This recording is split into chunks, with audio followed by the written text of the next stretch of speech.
Baik, saya mulai. Assalamualaikum warahmatullahi wabarakatuh. Om Swastiastu, Namo Buddhaya, Salam Kebajikan. Selamat datang di podcast MSDM Kelompok 4. Saya Nadia Rama Aziza, selaku moderator yang akan memandu jalannya podcast pada hari ini. Sebelumnya, izinkan saya memperkenalkan anggota kelompok lain terlebih dahulu. Kali ini kelompok 4 terdiri dari Retno Yuningtyas, Andis Aprilia, Rima Fitriani Firdaus, dan juga Clara Patricia. Kali ini kami akan membahas tentang dua hal, yaitu kesehatan dan keselamatan kerja, dan juga kemudian dilanjut dengan pembahasan hak-hak karyawan dan disiplin. Podcast hari ini dibagi dengan dua sesi, yaitu sesi wawancara dan juga sesi diskusi. Langsung saja kita mulai seksi diskusi. Di sini sudah bergabung bersama kita Bapak Abdullah dari Divisi HRD PT Pos Indonesia. Selanjutnya pembahasan serta wawancara akan dilanjutkan oleh pewawancara Anissa Aprilia. Untuk Anissa, saya persilahkan. Baik, sebelumnya terima kasih kepada Nadia atas waktunya. Baik, langsung saja ya kita mulai berdiskusi bersama Pak Abdullah. Untuk yang pertama berkaitan mengenai kesehatan dan keselamatan kerja atau K3. Baik Bapak, kami ingin bertanya, apakah perusahaan sudah memiliki SOP dalam menerapkan K3? Sudah.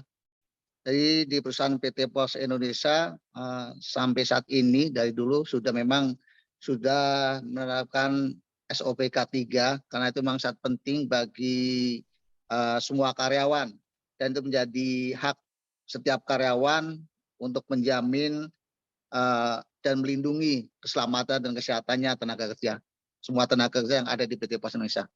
Ya. Baik Pak.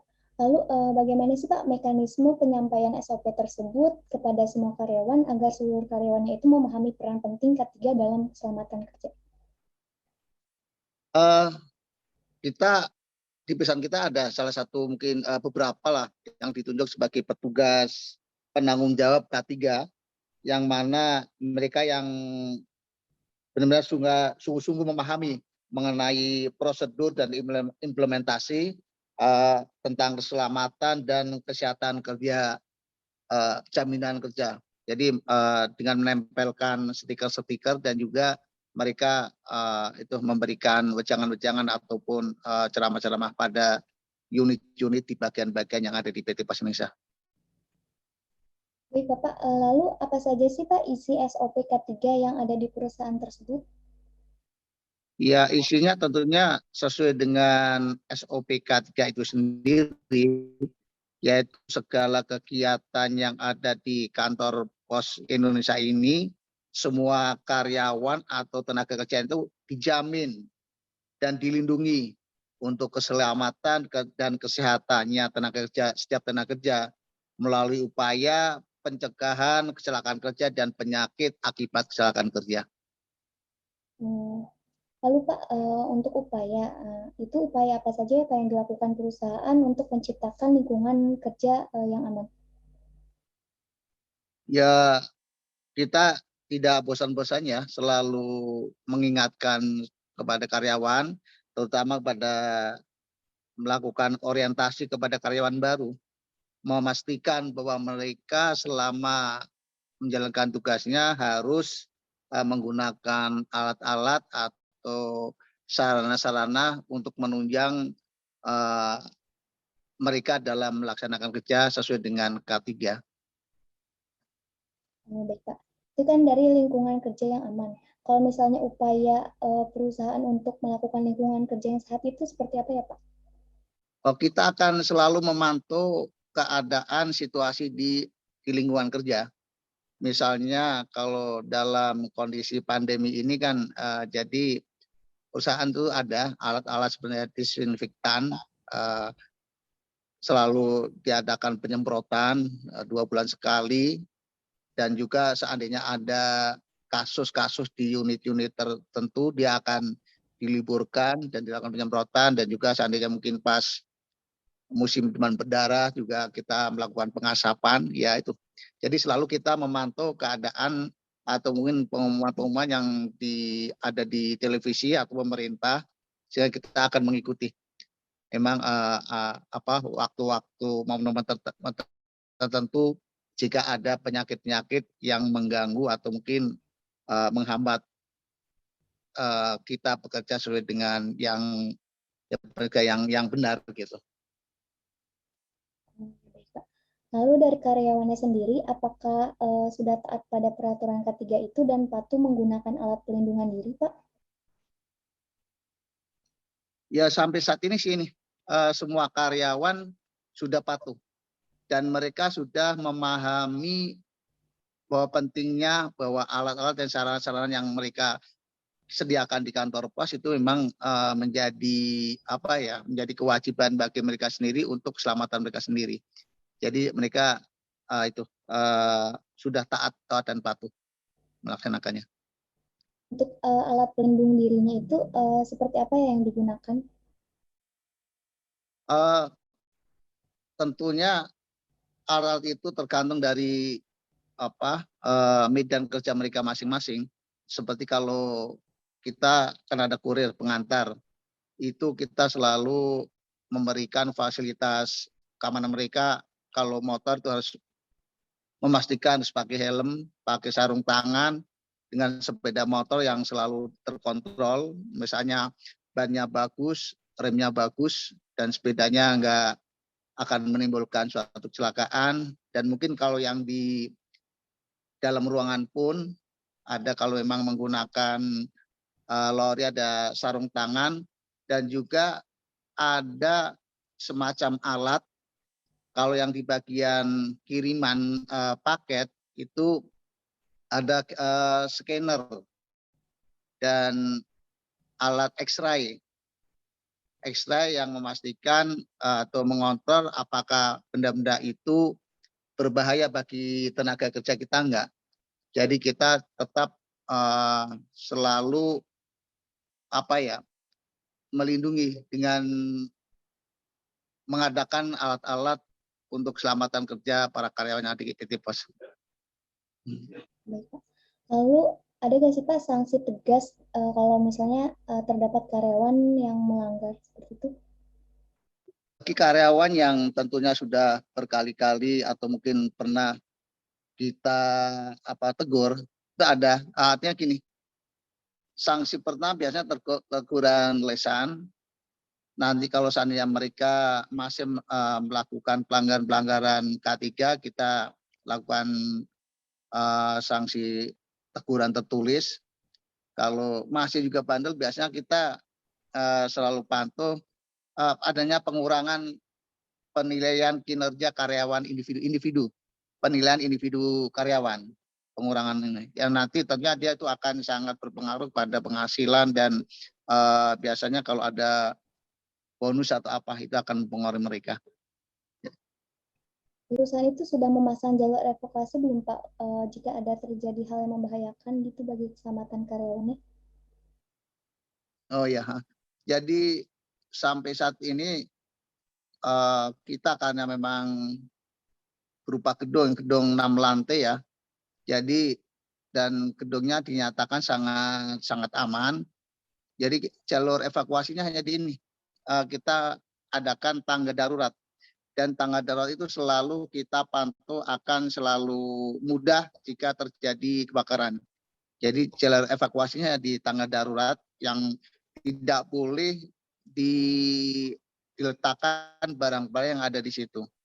Dan juga di samping itu kayak disediakan tabung-tabung gas dan alat-alat lainnya yang tentunya saya yakin itu sudah cukup menjamin jika terjadi hal-hal yang tidak ingat seperti kebakaran. Jadi itu mungkin selain daripada jalur evakuasi itu. Baik, Bapak. Lalu untuk apa saja ya sumber potensial pemicu stres dalam perusahaan?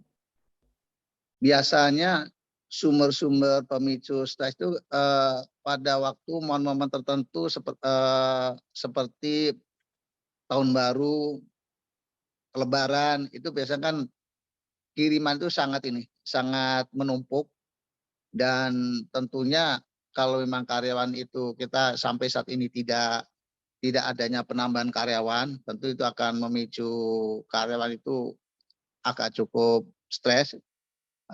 Yaitu biasa karena adanya penumpukan surat yang sangat banyak, di momen-momen seperti Hari Raya Idul Fitri atau Tahun Baru, itu yang melakukan pemicuan stres karyawan.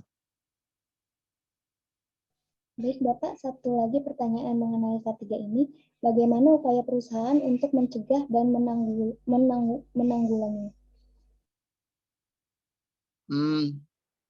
Kalau sampai kejadian itu sampai terjadi pada kita, biasanya kita perusahaan mengeluarkan suatu peraturan atau mungkin KD, dibukakannya ini pekerjaan lembur. Dan pekerjaan lembur ini sangat menjanjikan kepada para karyawan karena pekerjaan tambahan itu biasanya sangat membutuhkan dan perhatian yang khusus, maka diberikan suatu lembur dan juga biasanya ada tambahan-tambahan lain yang menjadikan karyawan itu semangat untuk selalu bekerja walaupun kondisi memang dalam keadaan lelah atau apa. Jadi adanya bonus-bonus atau uang-uang lembur atau mungkin pendapatan lainnya selain daripada itu yang menjadikan karyawan itu tentunya akan lupa dengan kesetresannya, dengan sibukannya. Baik, Bapak, terima kasih. Nah, teman-teman, kita sudah dengar ya penjelasan yang cukup jelas dari Pak Abdullah mengenai K3 ini. Selanjutnya, Pak, kami izin bertanya kepada Bapak terkait hak-hak pekerja ya, Pak. Apa sih, Pak, macam-macam penyebab PHK yang terjadi pada perusahaan? Kalau PHK di kantor kami itu banyak jenisnya ya, karena bisa juga karena ketidakdisiplinan pekerja atau dia melakukan kesalahan-kesalahan yang mengakibatkan kesalahan fatal pada perusahaan. Misalnya kalau yang indisipliner, mereka tidak masuk kerja tanpa ada kabar dan atau mungkin kerugian-kerugian yang mengakibatkan perusahaan itu rugi gara-gara apa yang dilakukan oleh perusahaan. Jadi itu akan menjadikan penyebab karyawan itu akan di PHK. Ya, baik, Pak. Lalu untuk mekanismenya sendiri nih, Pak, bagaimana sih mekanisme proses PHK tersebut? Kalau PHK itu seperti tadi, kalau indisipliner misalnya karena dia tidak disiplin bekerja, biasa misalnya dia tuh mangkir, tidak bekerja dengan tidak sah, tidak memberikan kabar, kita akan beri waktu kalau 1-3 hari tidak masuk kerja, maka kita akan beri surat pemanggilan. Kalau nanti sampai hari ke-5 juga akan kita panggilan pertama tuh 1-5 hari itu pemanggilan kedua. Kalau sampai dengan 5 hari tidak hadir dan tidak bisa kalau seandainya hadir pun dia tidak bisa membuktikan alasan mereka tidak hadirnya secara sah, maka tentu akan diproses dilanjutkan dengan oleh SDM atau bagian audit. Biasanya awal-awalnya kita dapat informasi dari atasan langsung yang dilaporkan, tapi sampai untuk sementara ini kita sudah mempunyai aplikasi yang bisa memantau para karyawan tiap harinya bekerja atau enggak, jadi kepantau. Jadi yang dulunya bisa lewat atasan langsung, sekarang udah langsung ke SDM. Jadi dipantau lewat aplikasi kehadiran. Dan itu akan lebih mudah, lebih valid tentang kehadiran mereka. Itu yang indisipliner. Yang tindakan tidak disiplin. Kalau yang mungkin karena kecerobohan mereka sehingga mengakibatkan kerugian bagi pelanggan atau pengguna pos, yaitu tentu ada lain, kita langsung ke di BAP, dilakukan pemeriksaan BAP ke yang bersangkutan langsung ke bagian audit di kantor. Jadi ada SPA, semacam bagian internal yang audit internal yang akan mengaudit segala kesalahan-kesalahan yang dilakukan oleh karyawan. Jadi dia akan diproses lewat itu. Baik Pak, lalu untuk hak-haknya, hak karyawan yang bisa diperoleh setelah PHK tersebut apa saja ya Pak? Setelah mungkin dengan melalui proses-proses yang panjang, ya seperti dilakukan pemanggilan tidak masuk, terus juga keluar masuk, dan juga sampai PHK, mereka jelas mereka akan seandainya sampai terjadi PHK, maka mereka masih mendapatkan hak-hak. Adapun hak-hak karyawan mereka dapatkan setelah PHK, satu yaitu uang PHK. Uang PHK biasanya semacam uang perpisahan, nanti jumlahnya nanti akan ada aturannya. Kedua, taspen. Dapat dari taspen. Taspen itu ada 2 jenis, yaitu tabungan asuransi multiguna, yang memang perusahaan itu juga mengasuransikan dan semua pekerjanya. Dan juga ada tabungan hari tua. Taspen ada 2 macam. Jadi tabungan asuransi multiguna sama tabungan hari tua, itu di taspen. Yang ketiga, mereka juga diikutkan oleh BPJS Ketenagakerjaan. Nah, BPJS Ketenagakerjaan itu nanti mereka bisa dapatkan kalau PHK, kalau seandainya mereka sudah mendapatkan SK PHK, kita akan kasih juga surat-surat untuk pengurusan mendapatkan yang itu, surat itu. Dan ketiga, keempat, klaim jaminan hari tua yang akan dilakukan oleh BPJS di usia 57 tahun. Bapak, Ya. mungkin untuk pertanyaan yang terakhir ini, jika tidak terjadi kepuasan, bagaimana prosedur penyampaian ketidakpuasan yang dialami oleh karyawan tersebut? Di PT POS sendiri itu ada suatu wadah-wadah yang mengakomodir semua karyawan jika mengalami ketidakpuasan, seperti mungkin akan dipecat apa. Dan mereka itu kita dibentuk hanya SPPI, Serikat Pekerja Pos Indonesia. Maka mereka akan ditawarkan pendamping untuk pembelaan. Itu kepada mereka tawarkan. Kalau seandainya mereka pun merasa belum puas, mereka dipersilakan untuk ke hubungan industrial, silakan untuk ke Depnaker.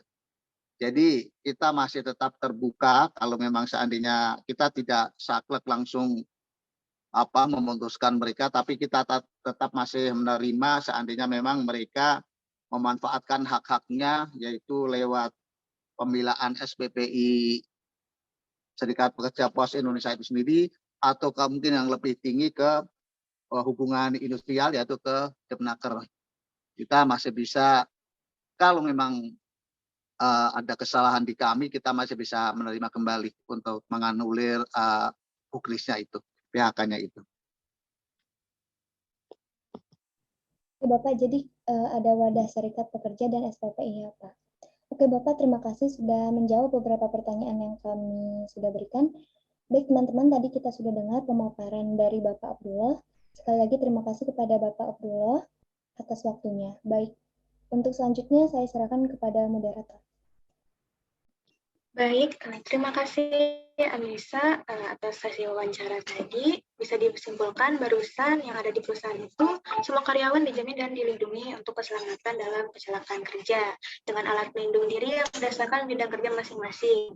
Untuk pelanggaran yang pertama juga berupa teguran tertulis, lalu adanya pengurangan nilai kinerja karyawan yang berefek pada penghasilan serta bonus yang diperoleh.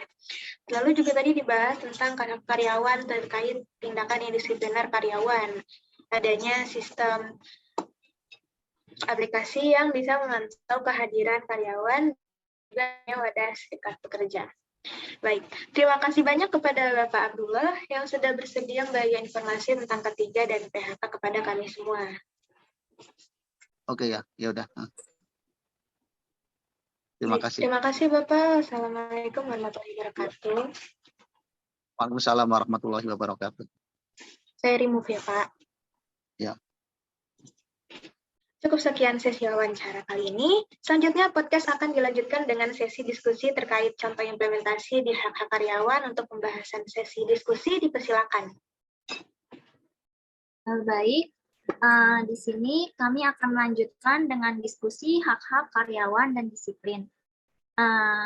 Kemudian untuk pembahasan akan disampaikan oleh Clara Patricia dan juga Rima. Kepada Clara, saya persilakan.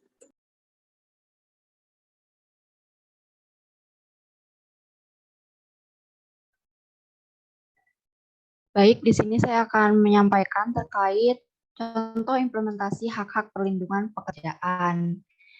Jadi, ini merupakan topik utama yang akan dibahas dalam presentasi kali ini. Contoh yang pertama, di mana Anton adalah seorang pekerja kontrak. Sesuai kontrak, Anton akan bekerja selama 1 tahun.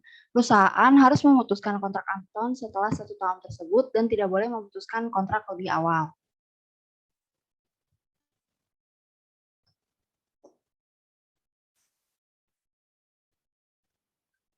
Kemudian selanjutnya ada wrongful discharge.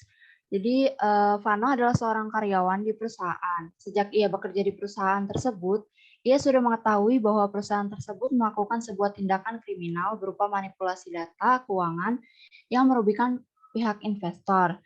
Nah, setelah beberapa tahun bekerja, Vano memutuskan untuk tidak melanjuti kejahatan tersebut dan melaporkannya kepada pihak yang berwenang. Karena hal tersebut, kepala kantor ditangkap polisi sebagai dalang dari tindakan kriminal tersebut. Dan atas hal tersebut, Vano memiliki hak perlindungan pekerjaan sehingga ia tidak boleh dipecat dari perusahaan karena melaporkan hal tersebut.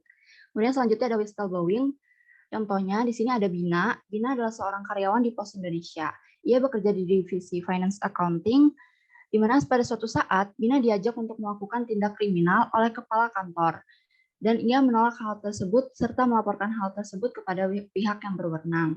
Nah, akibat hal tersebut, Pos Indonesia di cabang tersebut mendapatkan image buruk dari masyarakat. Bina harus mendapat perlindungan atas tindakan yang telah ia lakukan. Ia tidak boleh dipecat dengan tidak adil hanya karena melaporkan hal tersebut.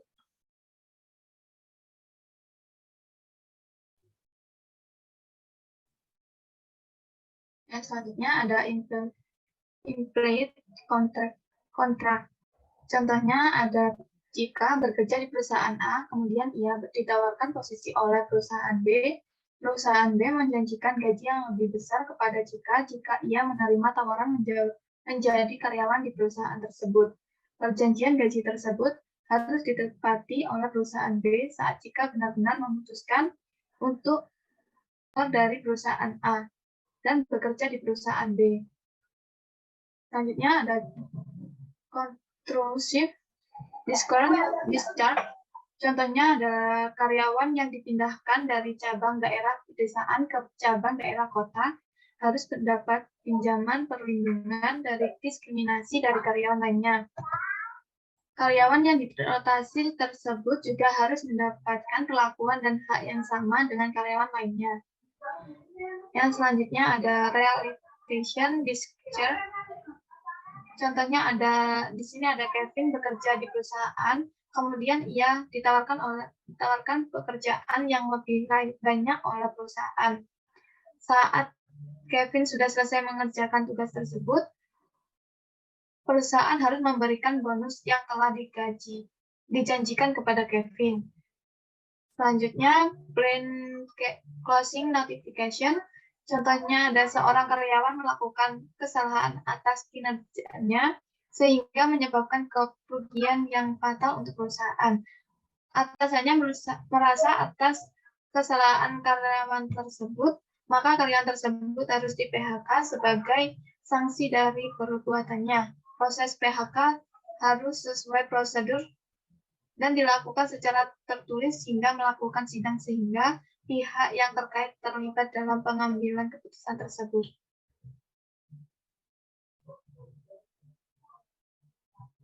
Implementasi kebijakan dan prosedur kedisiplinan topik utama yang dibahas dalam presentasi ini adalah hot stop approach. Contohnya adalah Dina adalah seorang karyawan kantor pos. Ia bekerja di divisi finance accounting selama 3 tahun. Ia melakukan kesalahan fatal kepada perusahaannya, yaitu terjebak penipuan yang berkaitan dengan uang perusahaan sebesar 20 juta. Dina kemudian diberi ganjaran berupa pemberhentian sementara oleh perusahaan selama 6 bulan tanpa gaji. Setahun kemudian, Dani, karyawan baru, ditugaskan untuk melakukan setoran ke bank sebesar 20 juta di tengah jalan. Doni mengalami kecepatan dan uang perusahaan hilang. Setelah melaporkan hal tersebut, perusahaan melaporkan kehilangan uang tersebut kepada polisi dan memberi ganjaran berupa pemberhentian sementara selama 6 bulan kepada Doni sebagai sanksi dari kelalaiannya. Artinya perusahaan tidak memandang siapapun dan alasan apapun untuk memberikan sanksi dan ganjaran yang sama atas kesalahan yang sama.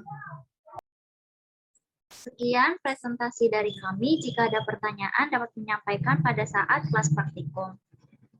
Terima kasih kepada anggota kelompok yang telah mempresentasikan presentasi kali ini dengan sangat baik. Sekian dari kelompok kami. Wassalamualaikum warahmatullahi wabarakatuh.